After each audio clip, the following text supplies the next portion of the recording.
Ok, gravação iniciada, né? Então, por questões jurídicas, avisar a todos que essa aula vai ser gravada e depois, né, enviar no YouTube, colocado o link no Siga para vocês verem, né? Quem não puder participar, alguma coisa do tipo. Tá bom? Então vamos lá. Nós vamos entrar agora no capítulo 5, tá? E aí, como o próprio nome diz, nós vamos falar do sistema keynesiano no papel da demanda agregada, tá? Bom, então, o que vai acontecer nesse contexto? Né? De acordo aí com o testinho que vocês fizeram, né, no capítulo, dos capítulos 4 e 5, né, algumas questões, elas emergem, né? O sistema clássico, né, em que era basicamente dividido aí pela maioria dos economistas, né, chamado, então, modelo clássico, ou modelo ortodoxo, ou modelo mainstream, né, são todos nomes aí equivalentes.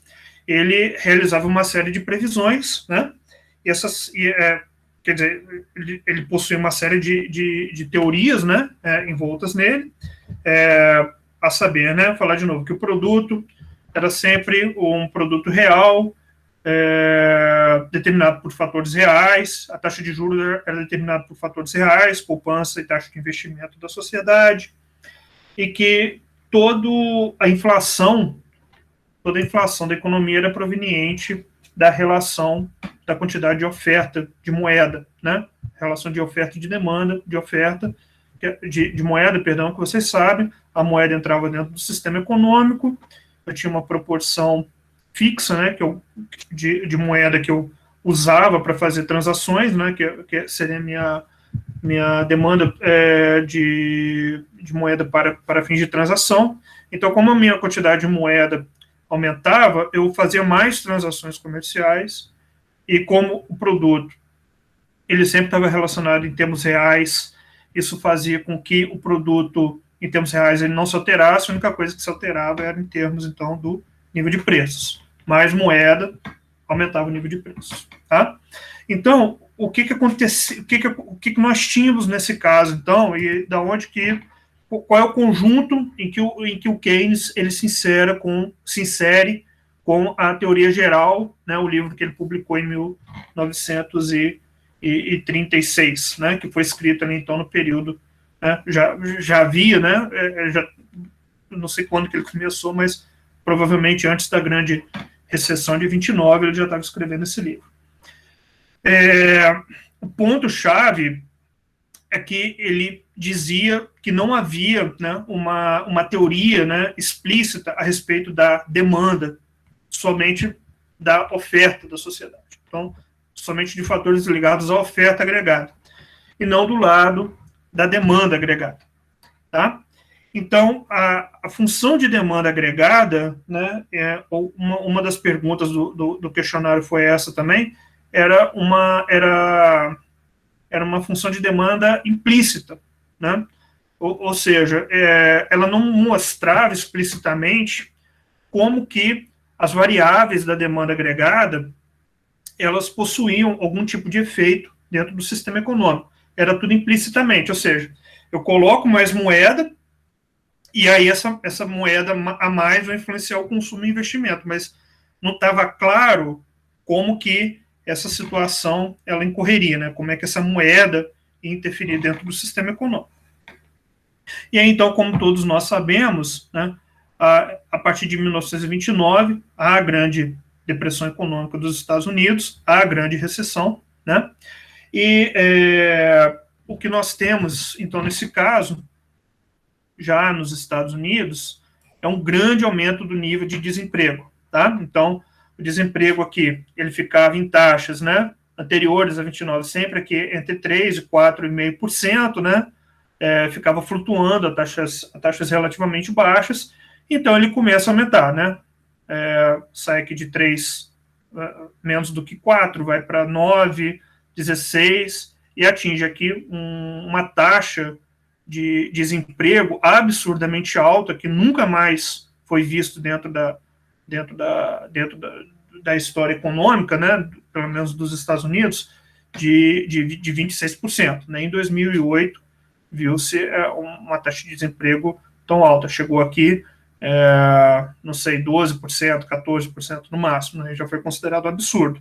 Então, em 33, ela bate 24%, 25%, foi a maior taxa de desemprego que os Estados Unidos já viu, né? Da mesma forma, vários países do mundo incorreram nesse mesmo problema, tá? Eu tenho esse livro aqui, eu tenho todos os livros de história econômica do Hobsbawm. Eu não sei qual que foi os livros aí que os professores trabalharam com vocês, mas eu particularmente gosto muito do Hobsbawm, tá? E ele pega e ele dá esses números aqui. Eu estou na era dos extremos, o breve século 1914-1991, tá? O Hobsbawm, ele faleceu há alguns anos, ele viveu 100 anos praticamente. Então, ele foi um autor que, basicamente, ele passou pelo século XX, vendo, né, vendo o que estava acontecendo. Ele viu a grande recessão, ele vivenciou a grande recessão, e então, assim, é um historiador econômico genial. Ele era, com 98 anos de idade, ele trabalhava como comentarista de beisebol nos Estados Unidos, era um cara brilhante, enfim, um cara que vale a pena prestar atenção nas coisas que ele fala, é extremamente interessante. E ele dá alguns números, tá? Ele fala o seguinte, no pior período da depressão, 32, 33, 22% a 23% da força do trabalho britânica e belga, né, estavam desempregados, 24% da sueca, 27% da americana, que a gente viu aí, 29% da austríaca, 31% da noruega, 32% da dinamarquesa e nada menos que 44% da alemã não tinha emprego, tá? Ou seja, a Grande Depressão, ela não atinge somente os Estados Unidos, ela atinge o mundo praticamente como um todo, né? Não atinge, por exemplo, o Brasil. Se você ler esse capítulo aqui dele, eu estou no capítulo inicial aqui, estou no capítulo 3, Rumo ao Abismo Econômico. Ele, por exemplo, fala no Brasil. Por exemplo, o Brasil não sofreu muito porque ele era uma economia agrícola pouco integrada no mercado mundial e sofreu apenas com a queda do preço do café. Vários fazendeiros quebraram, né? E o governo, então, da época, Getúlio Vargas, resolveu isso utilizando o café para queimar como carvão de trem, né? Então, uma espécie assim de redução da oferta do café, queimando café nos trens, né, que rodavam, né? Bom, aí esse capítulo eu particularmente acho ele fantástico. Não sei se vocês leram ele, mas ele vai dando algumas questões aqui muito interessantes. Outra questão, ele fala que quem menos sofreu durante a Grande Depressão foi justamente o regime soviético, né? Que por mais primitivista, ineficiente que ele fosse, ele aumentou em muito a participação industrial dele nesse período, né? Afora toda a repressão em massa que o Stalin realizava na União Soviética, e mesmo assim a União Soviética ela cresceu nesse período, né? O que particularmente vai dar força para o regime soviético nos anos. Então, o que basicamente a gente está falando aqui são os efeitos que a Grande Depressão ela teve no mundo como um todo. Então, já falamos ali, quase 50% da força alemã nesse período aí entrou em recessão, né? Perdão, entrou em desemprego. Isso vai dar força ao regime nazista, né? Daqui a pouco a gente toca mais nesse ponto. Em 1913, bem antes, o Hobsbawm fala que os Estados Unidos já eram a maior força econômica do mundo, tá? Que eles, em 29, respondeu por mais de 42% da produção mundial total, né? E me chama... Foram os grandes credores da Primeira Guerra Mundial. A Inglaterra e França deviam muito aos Estados Unidos. Não por acaso, os Estados Unidos foram os que apoiaram as exigências das reparações de guerra em relação à Alemanha, em relação à Alemanha, né, que nós falamos que foi reparações de 33 bilhões de dólares, né, que na verdade a Alemanha pagava essas reparações aos estados ganhadores e eles eram repassados diretamente para os Estados Unidos. O que acontece é que em 1932 a Alemanha para de pagar, né, basicamente todos os países aliados que perderam a guerra param de pagar. Ele chama atenção aqui que só a Finlândia terminou de pagar suas dívidas de guerra com os Estados Unidos.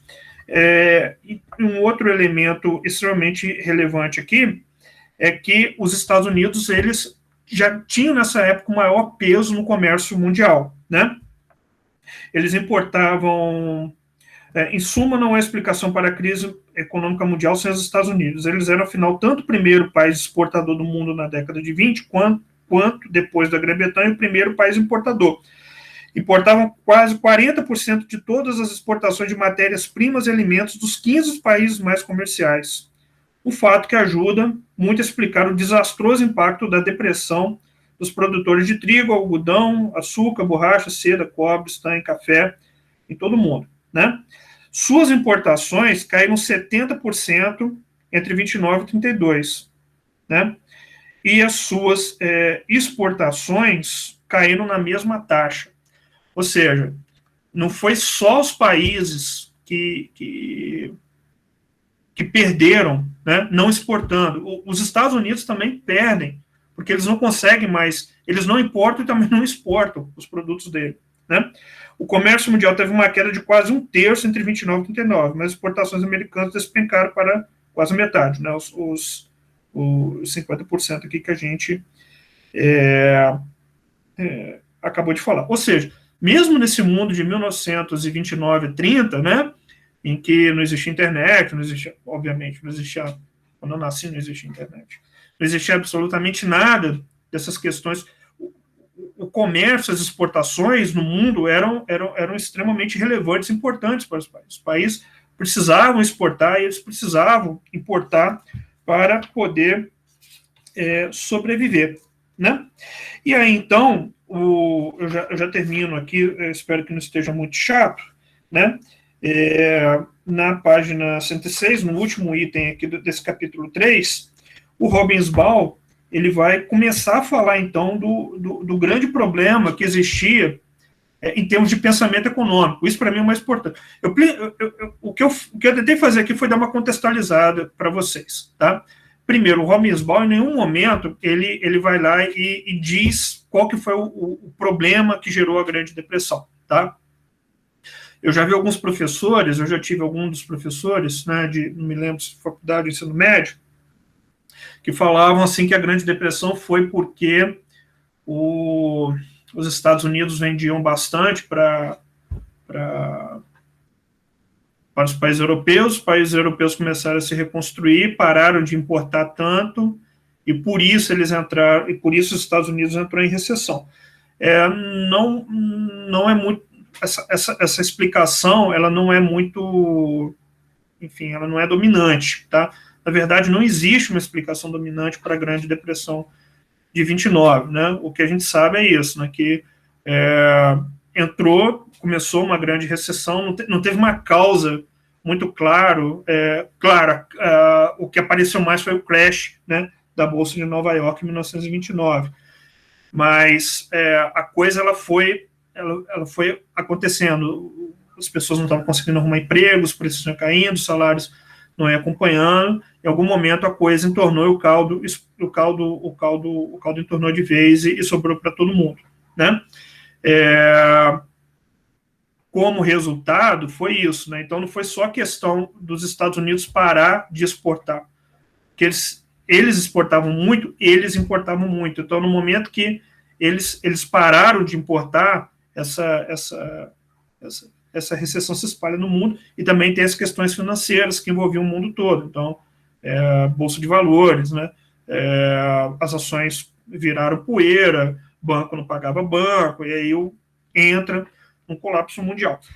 E aí é que chama o Hobsbawm, né? Chama atenção. A Grande Depressão confirmou a crença de intelectuais, ativistas e cidadãos comuns de que havia alguma coisa fundamentalmente errada no mundo em que viviam, Quem sabia o que podia fazer a respeito? Certamente poucos dos que ocupavam cargos de autoridade de seus países, e com certeza não aqueles que tentavam traçar um curso com os instrumentos de navegação tradicionais do liberalismo secular ou da fé tradicional, com cartas dos mares do século XIX, nas quais era claro que não devia-se mais confiar.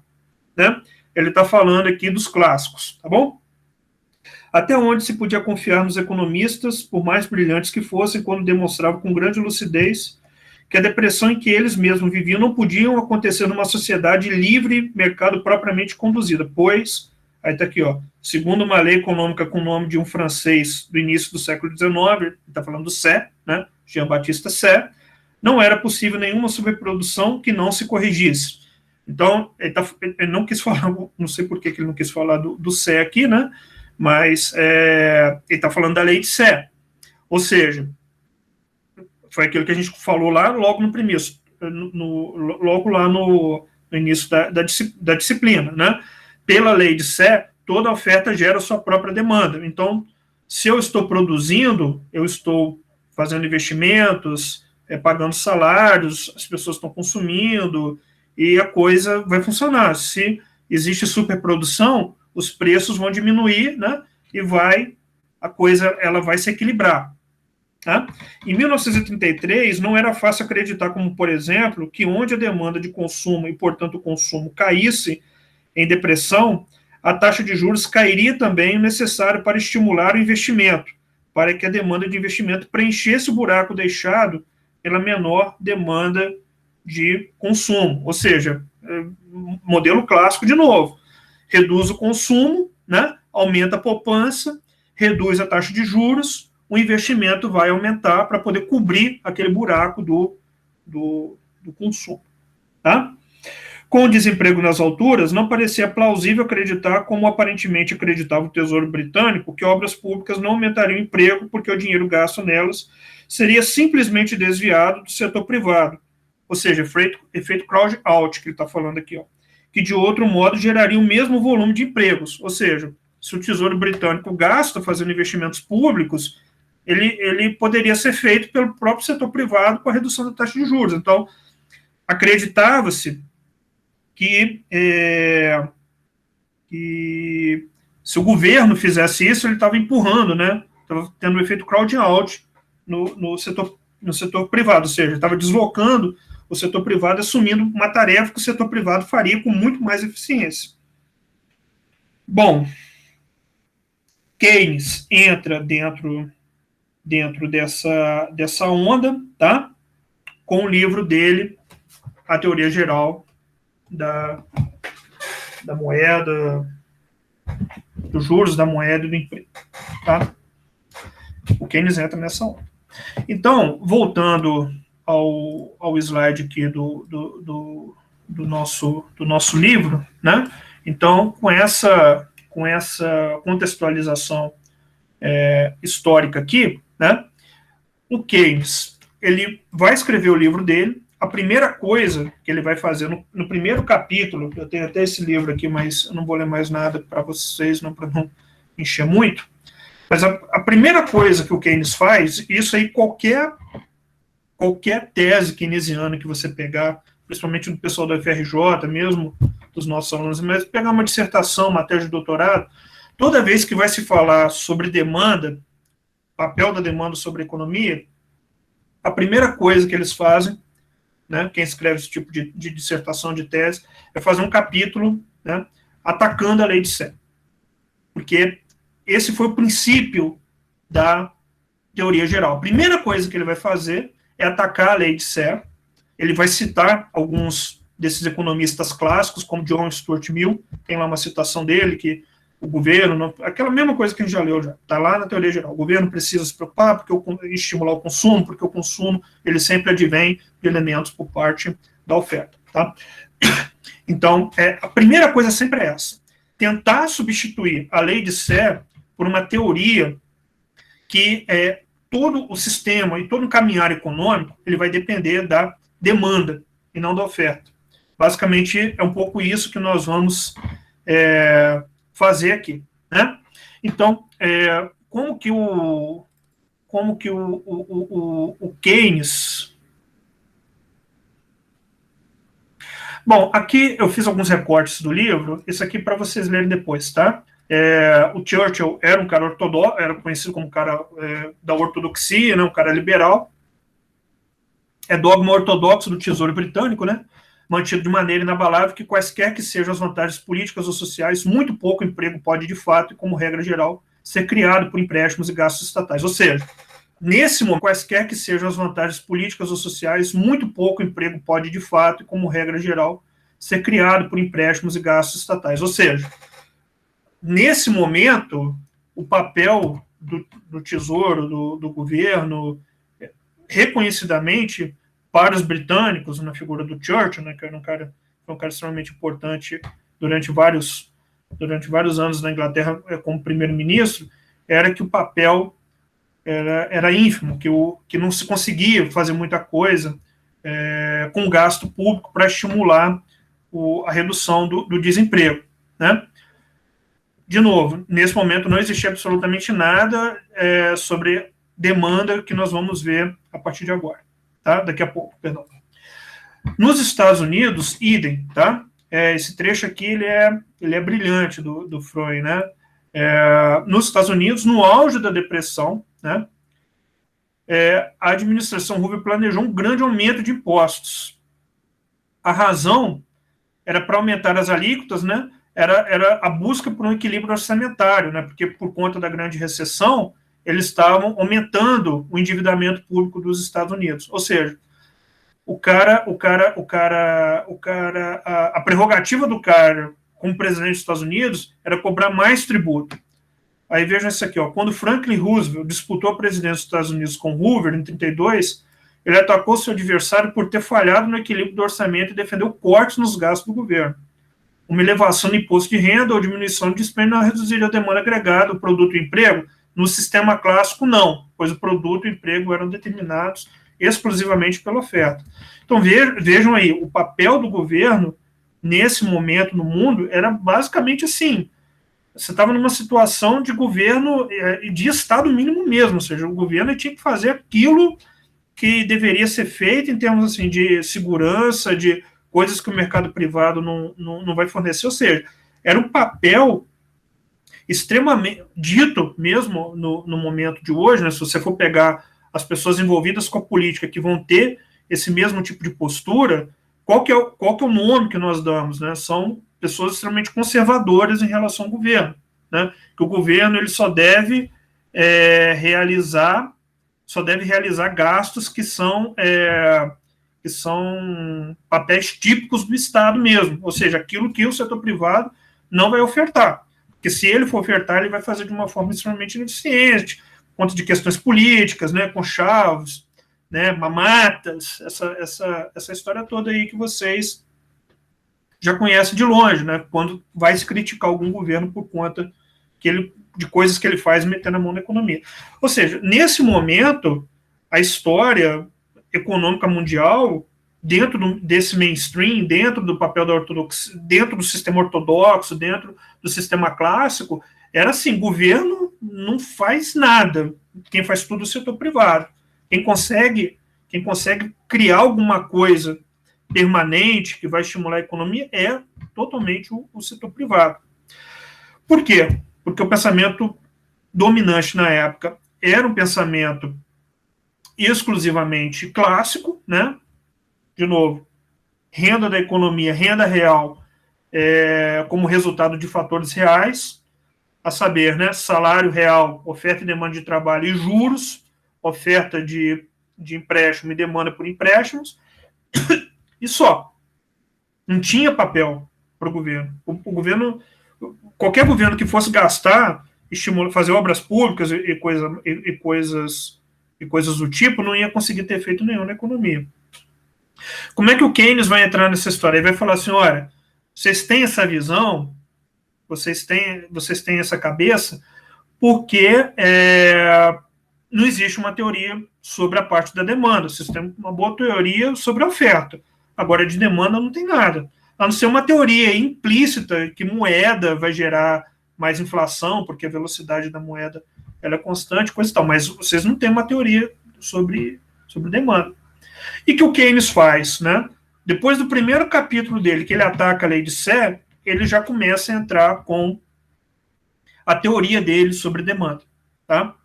E essa teoria dele sobre demanda, ele vai chamar no livro dele, isso não está no Freud, de princípio da demanda efetiva, PDE, tá? Como o Keynes foi incorporado dentro do pensamento ortodoxo americano, é uma história à parte, que vai correr esse curso aqui e a gente vai explicando como isso aconteceu, tá?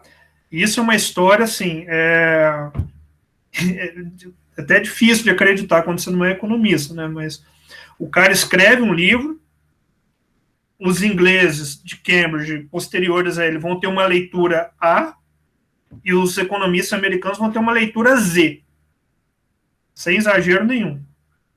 E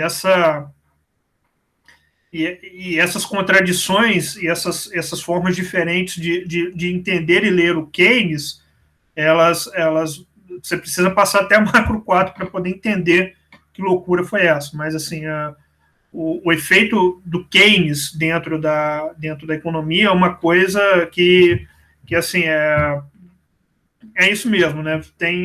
Divide o campo em dois pensamentos completamente diferentes, tá? Porque, primeiro, que o marxismo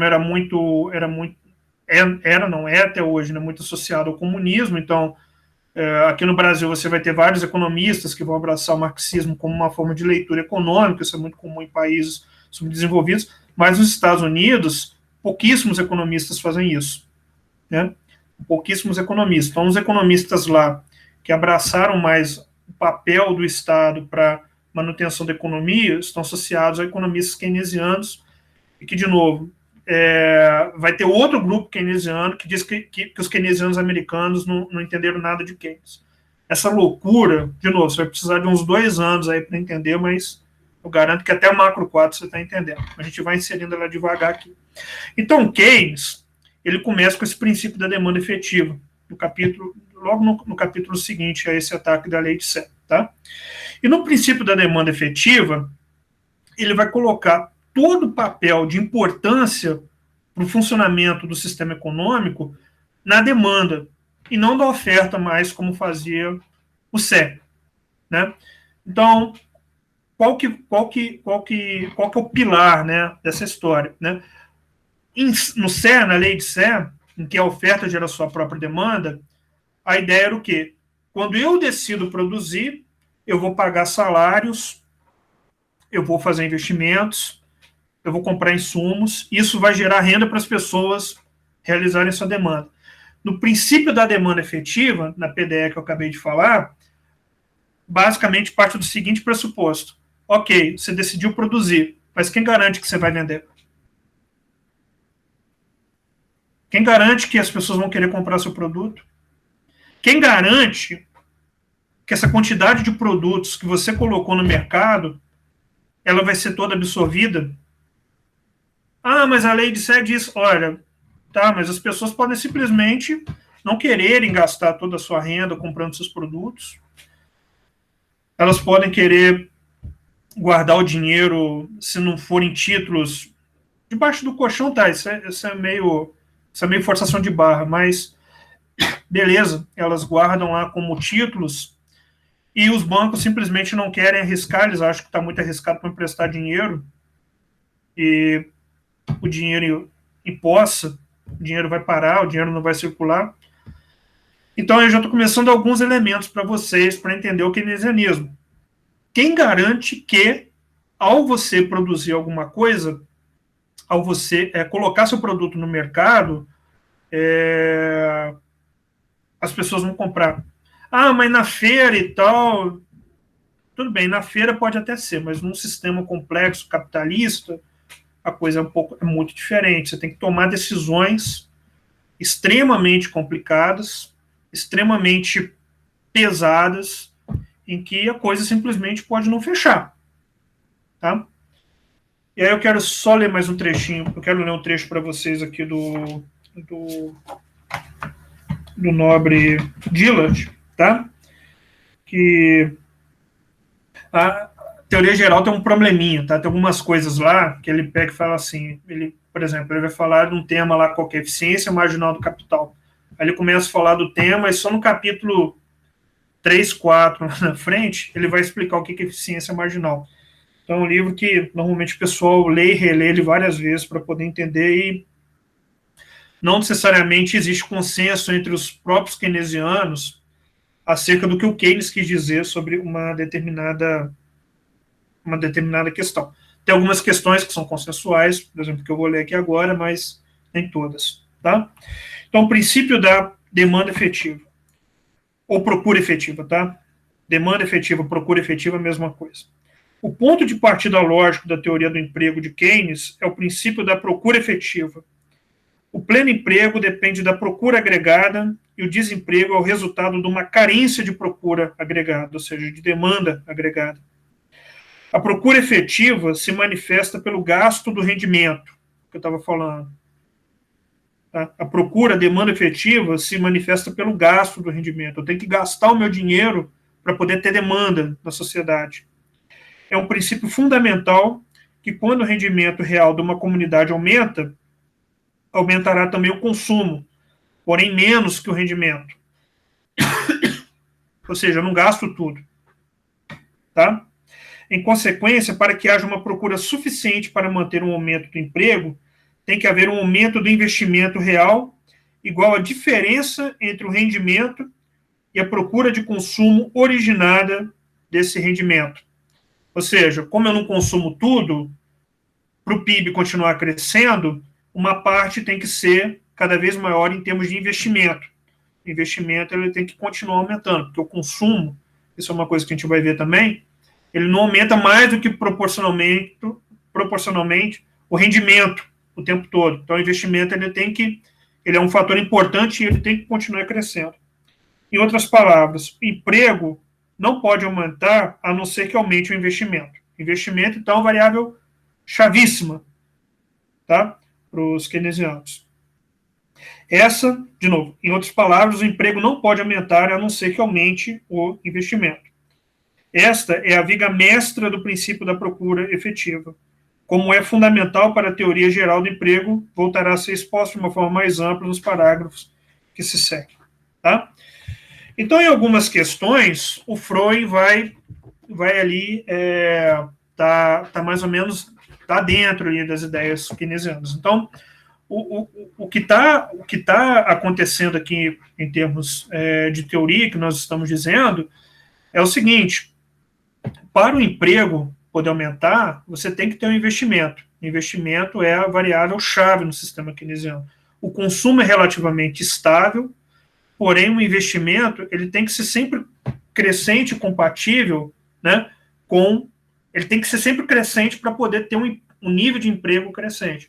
À medida que o investimento começa a diminuir por questões qualquer, né, ou seja, aí vai entrar questões de expectativas que os clássicos praticamente não falavam, ou seja, se existe uma queda na percepção dos empresários generalizada, que vai ter uma crise, essas expectativas são, digamos assim, são expectativas adversas, são expectativas pessimistas, você vai ter uma queda, então, da taxa de investimento. E essa queda na taxa de investimento vai implicar em redução do nível de emprego. E aí você já imagina, reduz emprego, né? Pessoas com menos renda vão consumir menos. Então, a questão que nós vamos trabalhar aqui dentro dos princípios keynesianos é que tudo depende da demanda agregada. Tá? Tudo mesmo depende da demanda agregada. Então, dentro aqui dessa percepção, né, o que significa o equilíbrio e o desequilíbrio que podem gerar, então, as exceções. Tá? Bom, isso aqui eu já comentei, né, na opinião dele,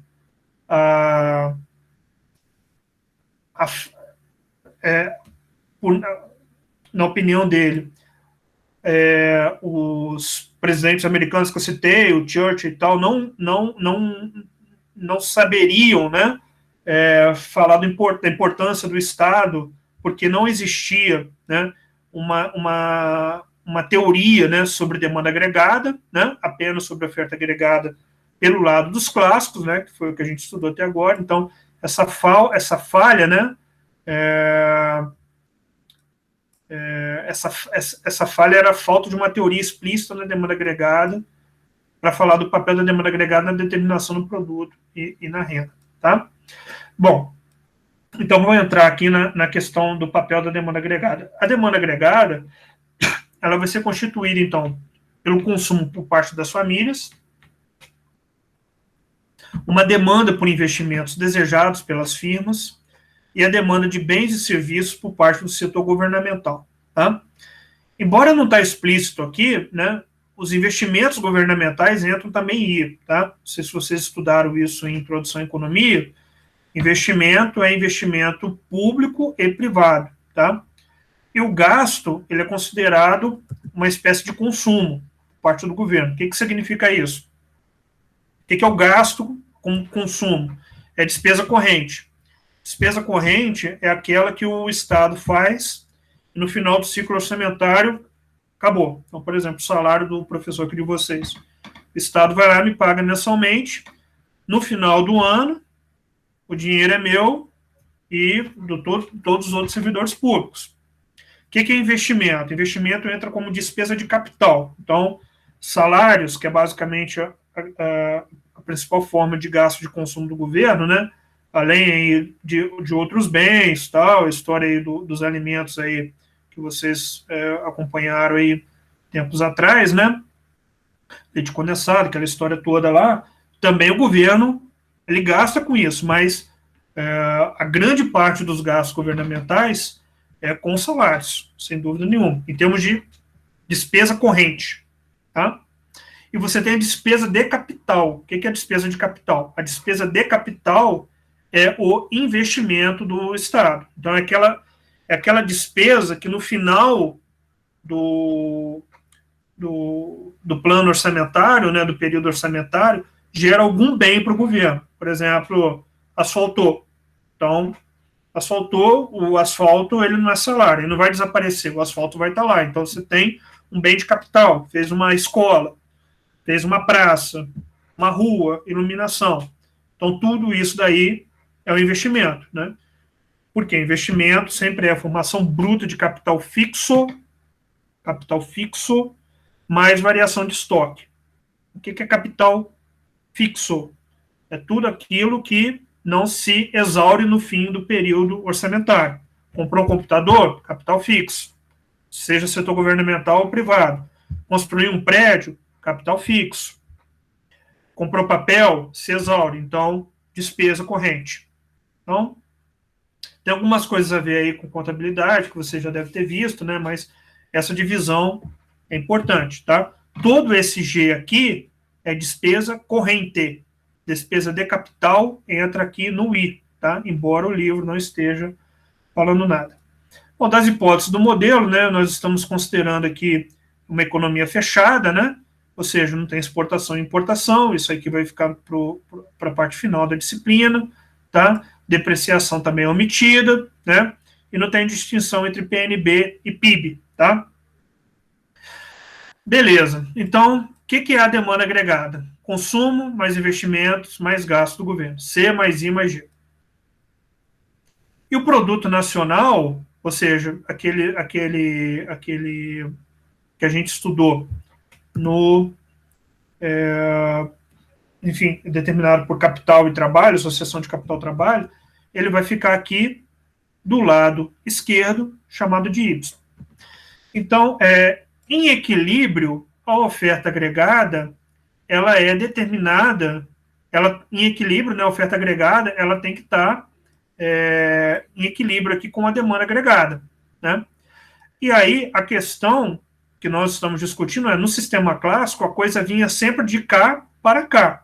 Então, eu tenho fatores do lado da oferta agregada que estão sendo determinantes para a demanda agregada da minha sociedade, né?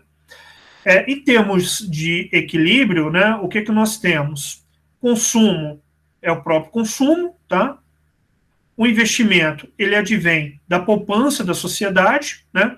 Seja aquela poupança que o empresário faz para ele mesmo fazer o investimento, seja daquela poupança que está disponível nas instituições financeiras e que você pode lá tomar um empréstimo, né, uma dada taxa de juros, para poder realizar o investimento, tá certo? Então, você vai pagar aqui uma taxa de juros, né? Então a poupança disponível vai se transformar em investimento. Então, é uma tautologia, tá? Poupança é igual investimento.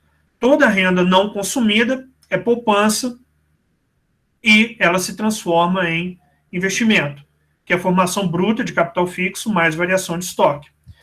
Então, se uma empresa ela produz mais e essa produção não é vendida, ela vai para o estoque. Isso vai entrar como investimento. Por que isso acontece? Né? Porque no outro período, esse estoque ele não vai ser contabilizado no PIB, ele vai ser uma variação negativa em termos de estoque, tá? Que vai ser contrabalanceada pelo aumento do consumo. Então, em termos de PIB, o efeito é nulo. Vou repetir.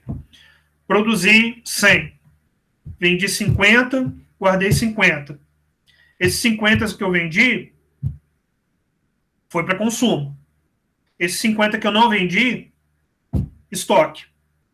Tá bom? Ano seguinte, esse 50 que está estocado aqui, eu vendi.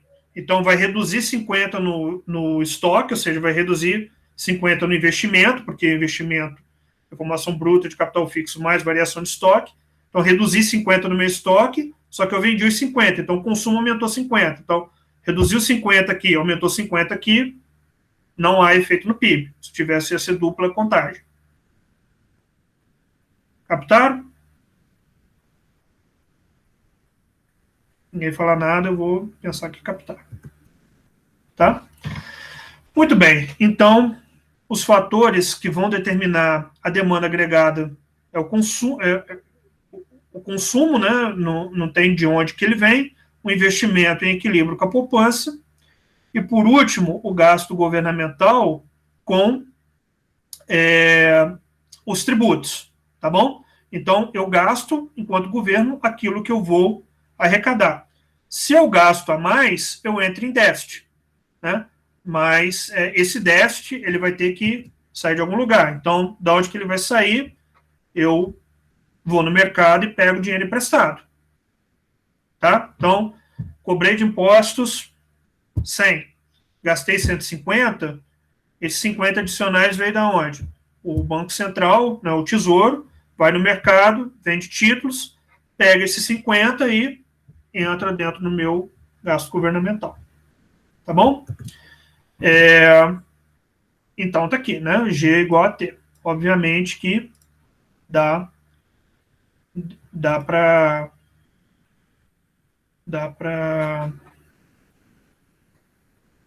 enfim, nem sei o que eu estava falando. Bom, então, para você ter um equilíbrio nessa relação entre oferta agregada e demanda agregada, tá? Eu já vou encerrando daqui a pouco e amanhã a gente continua essa história. Tem uma questão fundamental, que é o que a gente vai trabalhar amanhã e vai entrar em outras variáveis. A questão fundamental é o seguinte: essa variável investimento que eu estava falando com vocês. Porque o investimento, ele é formação bruta de capital fixo mais variação de estoque. Se eu estou vendendo bastante, não tem como, na maioria das economias complexas aí que a gente conhece, né, ou mesmo no campo, eu ter exatamente a quantidade de produtos que eu tenho em mãos e vender elas. Algum estoque, eu vou ter que trabalhar com eles. Então, o cara, pode ser o cara, não sei se é uma situação de feira que se o cara não vende o tomate dele, o tomate apodrece e joga fora. Aí é igual aconteceu uns tempos atrás lá com os produtores lá de tomate do Espírito Santo. Os caras foram jogando tomate pela estrada lá fora porque não tinha o que fazer com tomate, né? Mas quando não é produto agrícola, perecível e tal, você tem a questão da variação dos estoques. Então, esse primeiro ponto é que a gente está trabalhando em termos de equilíbrio, ou seja, esse Y, que é a oferta, exatamente igual à demanda agregada. O que tem que acontecer para esse negócio ficar exatamente igual em equilíbrio? Tudo aquilo que eu planejei enquanto investidor tem que ser exatamente o que vai ser realizado. Ou seja, para esse negócio, para esse sinal de igual aí entre oferta e demanda agregada existir, não pode ter espaço para eu ter, por exemplo, um inflamento dos meus estoques e não conseguir vender minhas mercadorias. Se eu planejei, ou seja, estoques não planejados não está dentro do meu sistema. Porque, só para deixar um pouco mais claro aqui antes da gente terminar, né? Se eu estou vendendo demais, eu estou com estoque de menos. Então está faltando produto e eu vou ter que fazer alguma coisa, vou ter que aumentar meu investimento, vou ter que contratar mais gente para trabalhar, que foi o que eu estava lendo ali do dealer, né? Para poder ofertar mais pessoas, ou então aumentar meu preço. A gente vai discutir isso amanhã melhor. Agora pode acontecer o contrário, né? Eu estava esperando vender 100, estou vendendo 20 e estou com estoque a mais aqui, vou ter que mandar a gente embora. Mas para essa igualdade que está aqui no slide acontecer, para a coisa estar no equilíbrio, né? Aquilo que eu planejei, aquilo que eu realizei em termos de investimento, tem que ser exatamente aquilo em que eu tinha pensado que iria realmente acontecer. E é aí que começam os nossos problemas, porque pode ser que não aconteça. Bom, então o objetivo hoje era contextualizar melhor vocês, o ambiente que o Keynes entra, a Grande Depressão, a situação do mundo naquele momento lá na década de 30, tá? E amanhã a gente vai aprofundar um pouco mais nessa teoria keynesiana que está aqui no freio. Tá bom? Então vou encerrar a gravação.